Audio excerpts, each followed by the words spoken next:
viewers, Papa, what's up? Wait, you good? Hold up, you good? Excellent.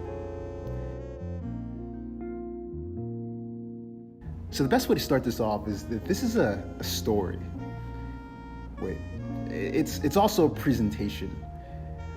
It's also a process. It's also a framework. And it's also about an issue that seems to generally affect a number of people. An issue with the potential to cause a complete strain to normal affairs. I'd say if this problem was a person, it wouldn't necessarily be an asshole, but just short of it.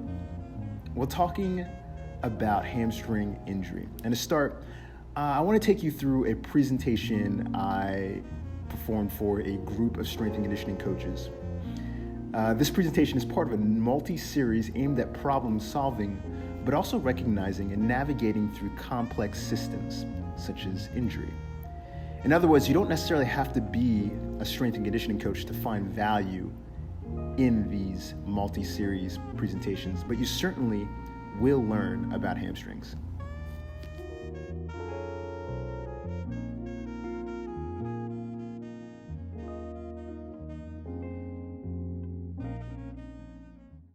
When I think of an athlete doing a Swiss ball leg curl, part of me begins to cringe.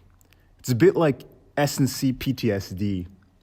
And if you're a movement specialist of any sort, you can likely empathize with the notion that certain exercises can elicit more than physical stress. They can give you anxiety.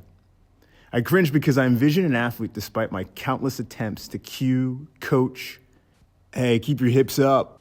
And of course, their hips are down. Try not to rotate your hips, yet limited pelvic control and swaying like they're on a boat, kicking back and forth with such haste, you wonder, what were you thinking programming this exercise in the first place? It's not fair to say that I dislike the Swiss ball leg curl or fit ball leg curl. I just find myself dissatisfied with the experience of watching my athlete perform said exercise.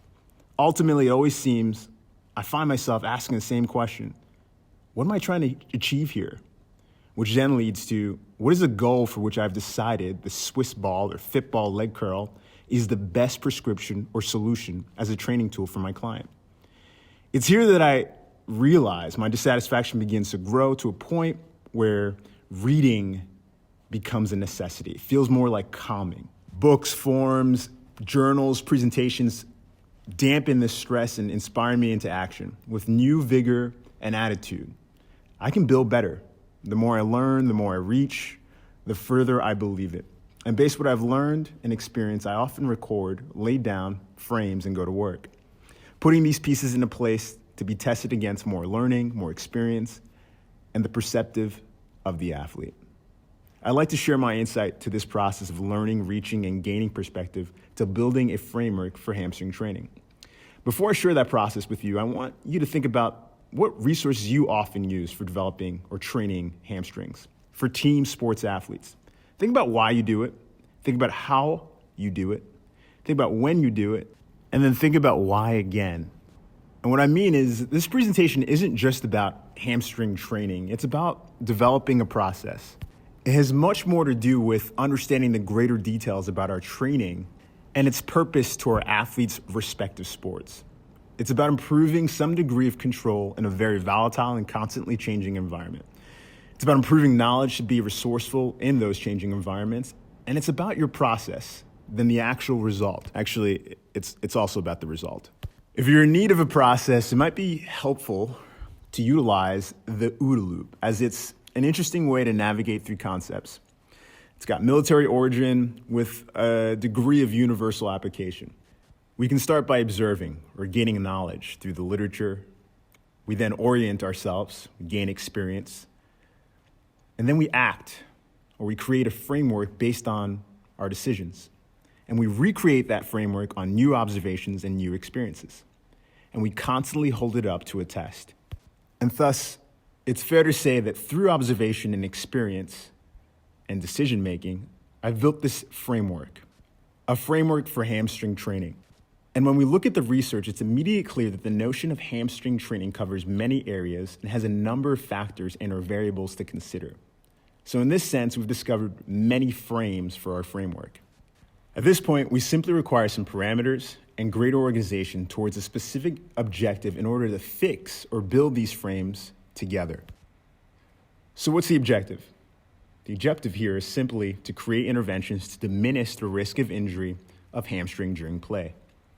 We know that hamstring injuries have a tremendous impact to sports. It's a common occurrence in a specific ranges of sports, such as track and field, jumping, soccer, football, rugby, as well as martial arts, dance, and water skiing. Go figure. Hamstring strain injury is the most common cause of lost training and playing time in running-based sports. And in professional soccer, approximately 1 in 5 players will suffer a hamstring injury in any given season, and upwards of 20% of these will reoccur. The vast occurrence of hamstring injuries in the sport might lead us to set parameters around factors in hamstring training with the focus of mitigating hamstring injury. This objective is instrumental in giving us direction and setting parameters by allowing us to understand that there are factors in which we can modify and those that we can't when going through the training process. Age, for instance, is a factor which can't be modified. We know that within these modifiable or non-modifiable areas, there are intrinsic and extrinsic factors we have to consider when undergoing the training process. Intrinsic factors being direct changes to tissue, nutritional interventions, and even behavior. Extrinsic factors can represent performance play and factors outside of the control of the performance training environment. The more we organize these frames, the more it becomes apparent that changes to an individual's susceptibility can be impacted by environmental factors as well as human intervention. In this process of organizing, we can become more aware of the things we cannot change that present risk, which in turn may provide better clarity on the things we can change, like making changes to tissue.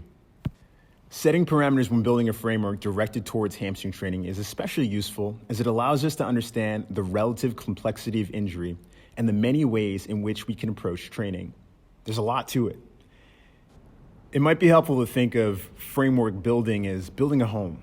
I could go over concepts like the land or age, which again is an inherent factor.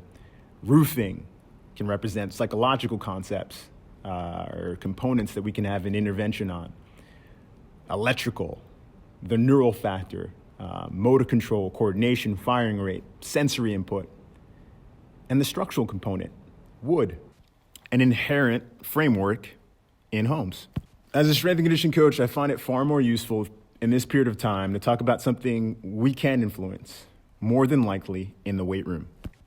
In defining parameters, what I plan to show simply is the fundamental importance of wood to building your home. In other words, the goal here is to give you insight to the manner in which we can influence the mechanical properties of musculotendinous tissue through exercise selection and training strategies. I'd like to think of it as a test in the OODA loop. In this test, we want to provide an answer or to understand this question. How can we improve training through influencing musculotendinous tissue to mitigate hamstring injury in team sports during off-season training in the weight room setting? This title lists several parameters I wish to set. The inclusion of the weight room suggests that I acknowledge athlete experiences stressors for adaptation to sport in many different arenas that includes the field, the bar, the kitchen, cafeteria, and the weight room. And more specifically, despite our understanding that extrinsic factors such as practice or fatigue may play a role, we will not be focusing on this portion during this presentation.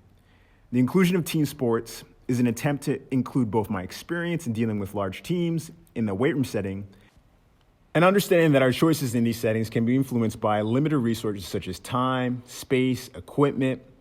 I want to acknowledge the fact that as strength and conditioning coaches dealing with team sport athletes, we're not always going to have the most ideal resources to make the interventions we would like.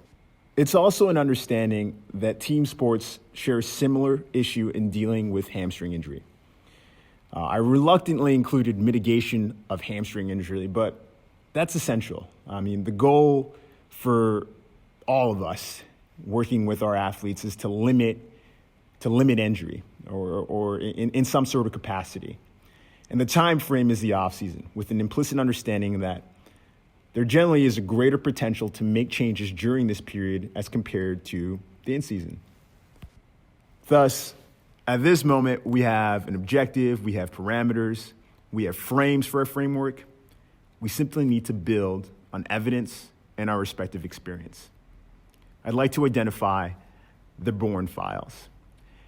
In regards to observation or the insight of knowledge, a great deal of credit goes to the work of Matthew Bourne and colleagues, as well as a number of authors and research that I've had the opportunity to look through and the experience of working with a wonderful and bright team at the Brooklyn Nets, as well as a number of bright professionals from the NFL to Springfield College Mafia to Mike Boyle Strength and Conditioning to Boston University and Canisius College. Wait, hold up. I hope you all have noticed what I've done there.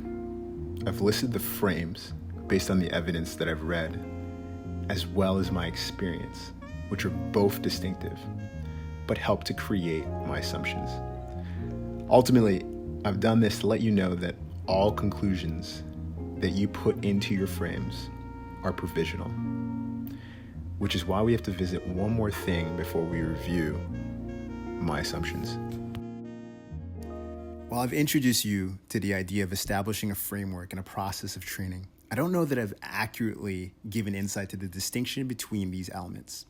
I see the framework and frame building as a way of recording our experiences and evidence we learn into a visual network of units where ideas, experience, and evidence are organized and neatly arranged as best can be.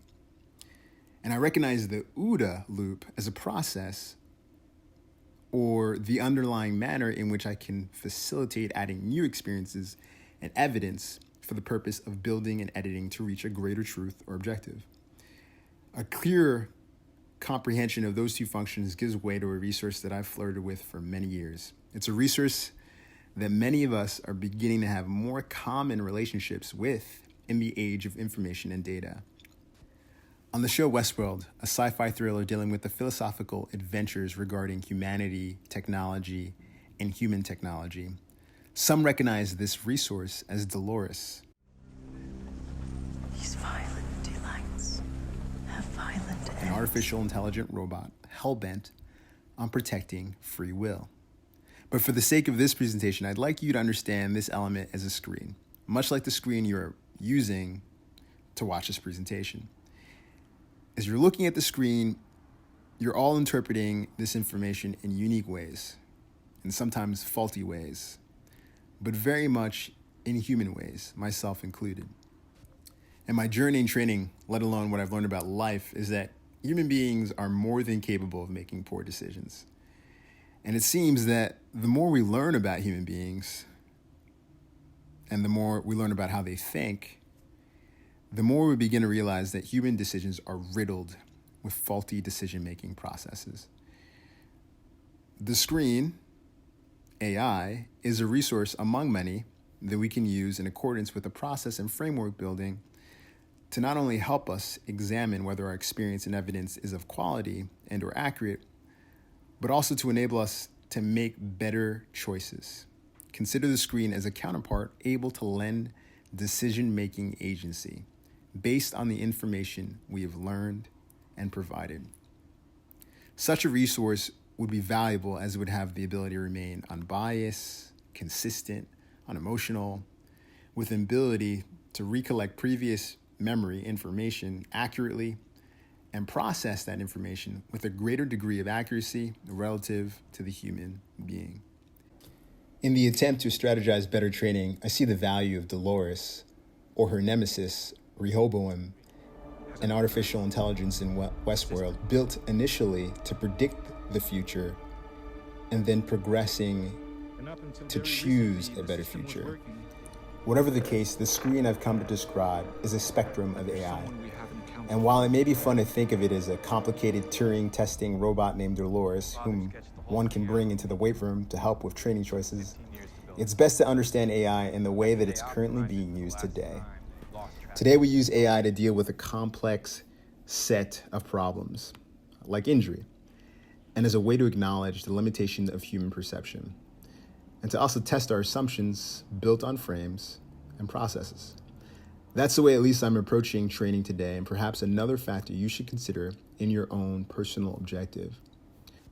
Once you've built a process, established frames, built on evidence and experience, or your own assumptions, recorded it, and have it run through enough tests repeatedly through your OODA loop, it's time to build your AI. AI building is unraveling in a myriad of novel ways today. Fundamentally, AI is built on complexity, but may not be as complicated as you may think, which may be why we're beginning to see its presence in many problem-solving scenarios, including sport. Today, in the sport realm, AI techniques or methods with the greatest potential are known as artificial neural networks. Artificial neural networks is a network systems formed by the complex and mutual connection of a number of basic units. I won't go into great detail regarding artificial neural networks, but what you should know is that it's based on highly complex and uncertain outcomes. If that sounds familiar, it should. It is similar to the framework we established earlier for injury, except that we can create outputs, conclusions of sorts, based off what we put in, or inputs. And we have the potential to weigh inputs and thereby affect the resulting output or conclusion. Essentially, it's a calculator for complex systems based on the frames you have selected as inputs. And this process is being used for understanding things like training load, training processes, knee injury causes, heart defect detection, ground reaction force pattern, psychosocial stress factors, and screening for injury. I imagine that such a resource can also be utilized for training to reduce injury risk. But in order to get meaningful outputs, we have to carefully decide the premises we build our AI on. And to do this, we have to go right back to our framework, right back to our assumptions, evidence, and experience. 15 years to build it. If we want Dolores to help us in the decision-making process of injury prevention, we have to come to some conclusive decisions regarding factors in training to mitigate hamstring injury in the weight room setting during an off-season period. And my assumption, based on evidence, is that muscle action is important. Sorry to do this to you, but this is the end of part 1. Check out part 2 at www.doyoulivewell.com.